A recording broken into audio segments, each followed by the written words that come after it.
తల్లిదండ్రులైన మీరు, ముఖ్యంగా తండ్రులైన మీరు, పిల్లలకు వెళ్ళినటువంటి తల్లులైన మీరు, తండ్రులైన మీరు, మీరు జీవించే జీవితం 4 తరాల మీద ఆధారపడిందని గుర్తుపెట్టుకోండి.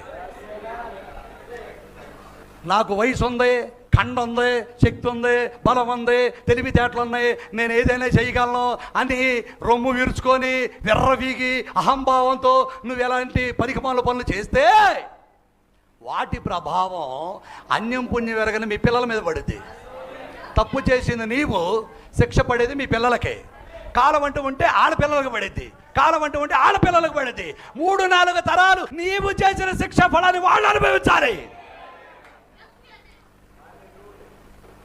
ఇప్పుడు మీ పితరులు ఆస్తులు సంపాదించారండి, పొలాలు, స్థలాలు, కొబ్బరి తోటలు, మామిడి తోటలు, చేపల చెరువులు సంపాదించారు. అవి వాళ్ళ పిల్లలు పంచుకుంటారా? తర్వాత వాళ్ళ మనవాళ్ళు పంచుకుంటారా? తర్వాత ముది మనవాడు పంచుకుంటాడా? ఆస్తులెట్ట పంచి పెట్టుకుంటారు. వాళ్ళు చేసిన పాపాలు కూడా అలాగే పంచుకుంటారు.